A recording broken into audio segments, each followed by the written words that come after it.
जैन धर्म की पौराणिक एवं प्रचलित श्री रोट तीज व्रत कथा। एक समय विपुलाचल पर श्री वर्धमान स्वामी संवत्सरण सहित पधारे। तब राजा श्रेनिक ने नमस्कार करके हाथ जोड़कर प्रार्थना करी कि महाराज, रोट तीज व्रत कैसा और इस व्रत से किसको लाभ हुआ और यह व्रत कैसे किस विधि से किया जाता है, सो कृपा करके कहो। तब वर्धमान स्वामी राजा श्रेनिक से कहते, भय राजन, एक समय उज्जैनी नगरी में एक सागरदत्त नाम का सेठ रहता था। उसके 56 करोड़ दीनारों की लक्ष्मी देशांतरों में माल भरकर उसके प्रोहन जहाज जाते थे। उस सेठ के 7 पुत्र थे। एक दिन श्री मंदिर जी में एक व्रती मुनिराज ने यति और श्रावक के धर्मों का वर्णन किया। श्रावकों ने अपनी शक्ति के अनुसार व्रत लिए।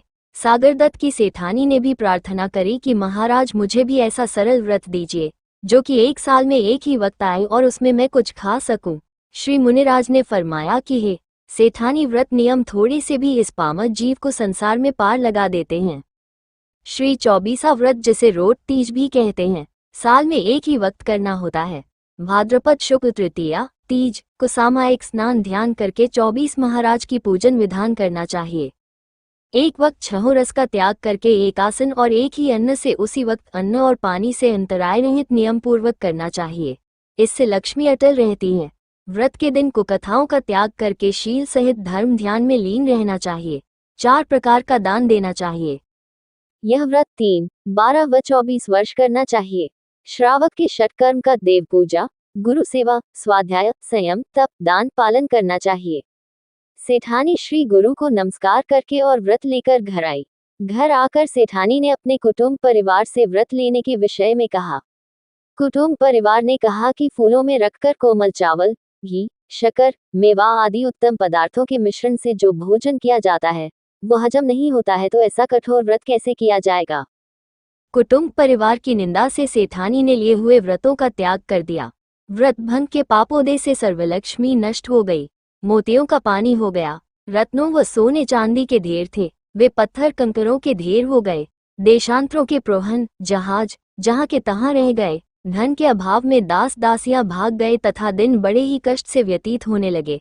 तब सेठ, सेठानी और 7 पुत्र और उनकी स्त्रियां, इस प्रकार 16 प्राणियों ने देशांतर जाने का विचार किया और उज्जैन नगरी छोड़कर बाहर निकल गए। हस्तिनापुर में सागरदत्त सेठ की पुत्री परनाई थी। संकट के कुछ दिन काटने की इच्छा से हस्तिनापुर जाकर पुत्री को खबर पहुंचाई कि हमारे ऊपर संकट पड़ गया है, सो तेरे पास मदद के लिए आए हैं। हमारे संकट के कुछ दिन के लिए सहायक होना चाहिए। पुत्री ने ऐसी बात सुनकर खबर लाने वाले को कहा, मेरे ससुराल वाले ये कहने लग जाएंगे कि हमारा धन चोरी चोरी कर पीहर पहुंचा देती है, अतः मेरे से ऐसा कष्ट सहा नहीं जाएगा, इसलिए ये कष्ट के दिन दूसरी जगह जाकर बिताएं और थाली और दाल भात भोजन की सामग्री, एक वक्त का भोजन और उसमें 5 रत्न छिपाकर भेज दिए। सेठ के पापोदय और सेठानी के व्रतभंग दोष से वो थाल, मिट्टी का बर्तन, भोजन सामग्री कीड़ों सहित और मोहरों के कोयले बन गए। उसे उसी जगह खड़ा खोदकर उसने गाड़ दिए और बसंतपुर ससुराल थी, वहां कुछ समय कष्ट के दिन काट देने की इच्छा से गए। उस दिन सागरदत्त सेठ के साले रामजी सेठ के यहाँ जीमनवार थी। इस जीमनवार की खबर सुनकर उन्होंने विचार किया कि इस वक्त रामजी सेठ के यहाँ जीमने वास्ते बड़े बड़े लोग आए होंगे। ऐसी गरीबी अवस्था में हमारा वहां पहुंचना ठीक नहीं होगा और रात के वक्त अंधेरे में चलेंगे। कई दिनों की भूख से सभी अधीर हो रहे थे। सागरदत्त सेठ की स्त्री ने कहा कि भूख शांति के लिए मैं जाकर थोड़ा सा चावलों का पानी, मांड, जो मकान के पिछवाड़े से नाले में गिर रहा है, ले आती हूँ। एक मटकी हांडी ले जाकर नाले के नीचे रख दी। मकान के ऊपर रामजी सेठ की स्त्री खड़ी देख रही थी। उसने अपनी नंद को ऐसी गरीब हालत में देखकर विचार किया कि इनका धन नष्ट हो गया है और अब यहाँ हमको सताने आए हैं। ऐसा विचार करते हुए जिस नाले से चावल का मान जा रहा था, उस नाले में एक पत्थर सरका दिया। वो पत्थर पड़ने से नीचे रखी मटकी हांडी फूट गई और चावल का गरम गरम मान सेठानी के पैरों पर गिर गया, जिससे वह जल गई और बहुत दुखित हुई। पुत्र खबर पाकर कपड़े की झोली में डालकर उठा ले गए। अयोध्या में सागरदत्त सेठ का मित्र रहता था। सेठ अपने कुटुंब को दूसरे ठिकाने पर छोड़कर अकेला ही अपने मित्र से मिलने गया। मित्र ने भली भांति आदर सम्मान किया और धैर्य देते हुए कहा कि हे मित्र, संतोष धारण करो, हमारे घर को तुम अपना ही समझकर यहाँ रहो। तुम कुटुंब को दूसरे ठिकाने छोड़कर क्यों आए? क्या इस घर को तुमने दूसरा समझा था? दोनों के आपस में रात के वक्त महल में 2 सुख की बात करते हुए आधी रात्रि व्यतीत हो गई। मित्र तो उठकर दूसरे ठिकाने सोने को चला गया और सागरदत्त सेठ वहां ही रहा। उस वक्त वहां चित्राम का मंडी हुआ मोर था।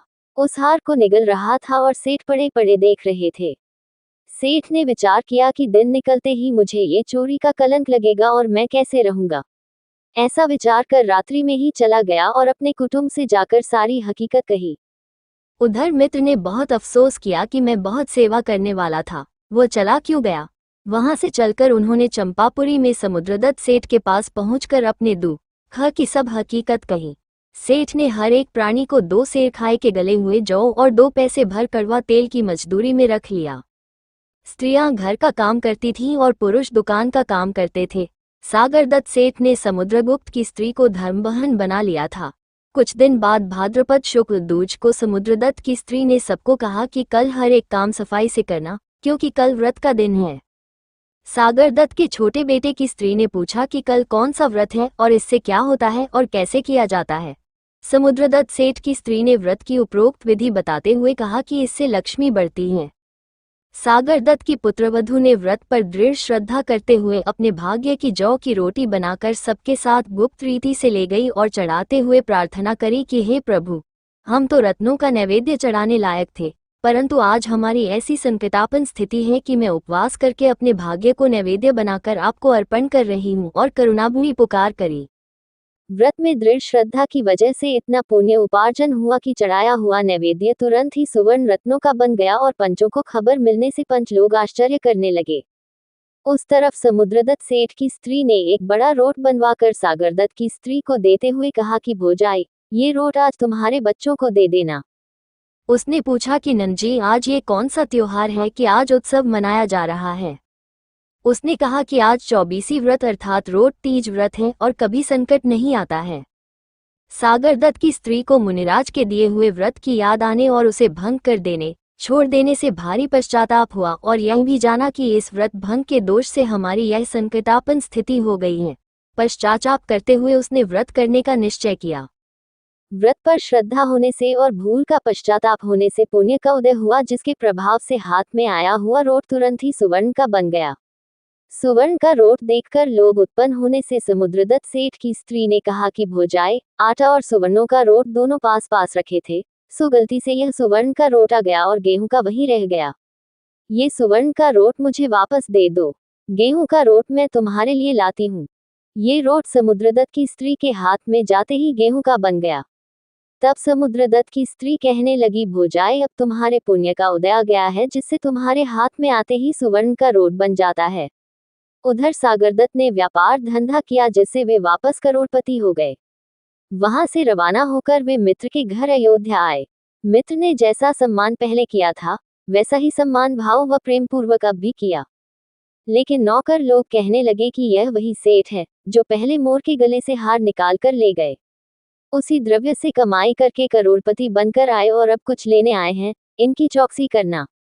रात के वक्त वो ही चित्राम का मड़ा हुआ मोर उस हार को वापस उगलने लगा। तब सबको बुलाकर दिखाया कि एक दिन वो था जबकि चित्राम का मोर हार निगल गया था और ये दिन है कि चित्राम का मोर हार उगल रहा है। वहां कुछ दिन रहकर सेठ अपनी ससुराल बसंतपुर आए। रामजी सेठ खबर पाकर लेने को आए। बहन ने कहा कि भाई, तुम हमारे धन को देखकर लेने आए हो, अगर हमें चाहते तो संकट में पहले मदद करते। उस वक्त भोजाई ने मान भी नहीं लेने दिया। गरम गरम चावलों का मान पत्थर से गिराया, जिसमें मेरा अन्न जला, जो अभी भी अच्छा नहीं हुआ। रामजी सेठ ने कहा, बहन, उस वक्त तुम्हारे पापोदय से कुबुद्धि सूझती थी। सेठ समझाकर बहन को अपने घर ले आए। कुछ दिनों बाद हस्तिनापुर में अपनी पुत्री के यहाँ चले गए। पुत्री खबर पाकर बहुत सी सहेलियों के साथ गाजे बाजे के साथ अगवानी को आई। होत की बहन अनहोत का भाई, नैना पीछे नार पर आई। भाइयों ने कहा कि हे बहन, उस दिन को याद कर जब हम संकटग्रस्त आए थे तो तू एक दिन भी रखने को राजी न थी। न मिलने को ही आई, बल्कि ठीकरे में कीड़े और कोयले ही भरकर भेजे थे, जिन्हें हम यहाँ गाड़ गए थे। बहन ने कहा, भैया, मैंने तो भोजन ही भेजा था, तुम्हारे पापोदे से ऐसा बन गया। अगर मैं उस अवस्था में मिलने आती तो मेरी ससुराल और तुम्हारी दोनों की बदनामी होती। सागरदत्त सेठ ने अपनी पुत्री को धन जेवर देकर विदा किया।